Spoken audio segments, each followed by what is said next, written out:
All right, so welcome back.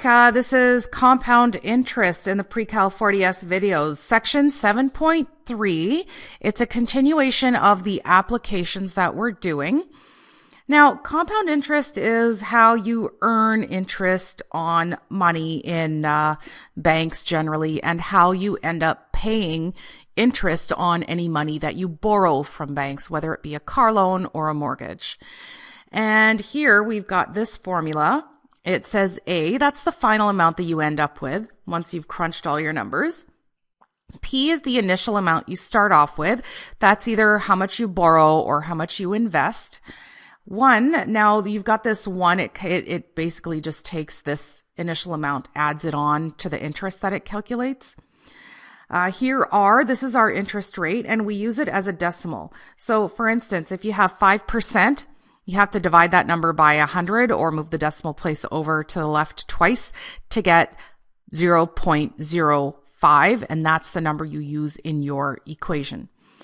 And we're going to divide that interest rate by the number of compounding periods in 1 year. That means how often is the interest recalculated in 1 year. And then our exponent here we've got n times t. So n is the number of compounding periods in 1 year, and then t is the time in years.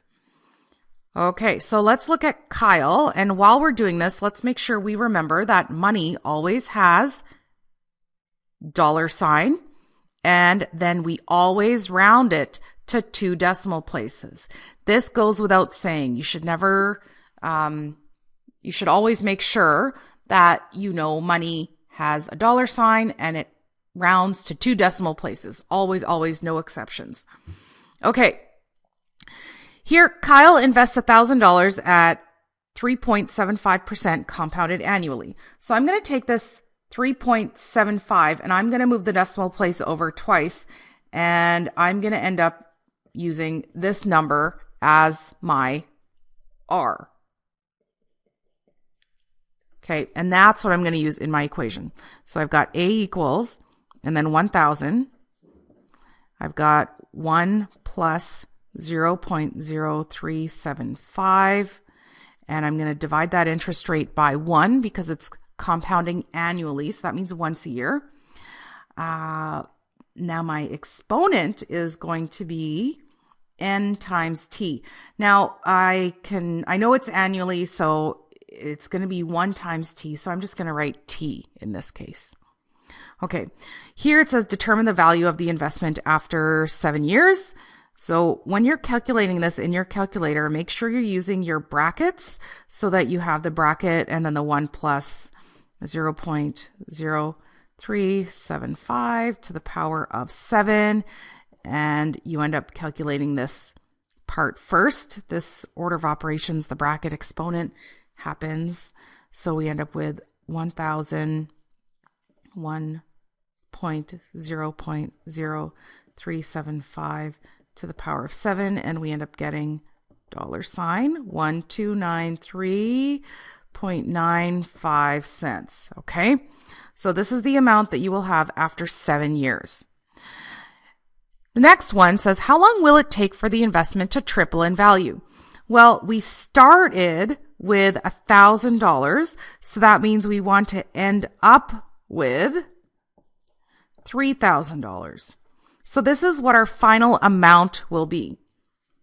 Okay, and we are going to solve for time.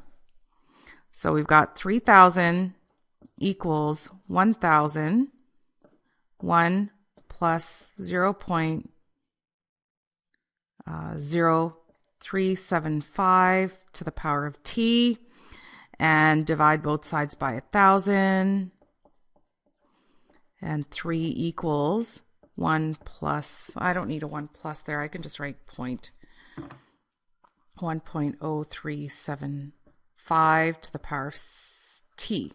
To the power of t. Now, until we've done logarithms and solved, we can't really figure this out without estimating. So your job is to kind of decide what values of t are going to work. And we know it has to be bigger than 7 because after 7 years, we only had $1,200 or $1,300 approximately, right? So try t equals 10, try t equals 20, and then try t equals 29, try t equals 30 years to kind of see what you end up with. So the answer, if we know how to do logarithms already, we could solve it by going log 3 divided by log 1.0375, and that's going to give us an answer of 29.84 years. So it'll take approximately 30 years to triple.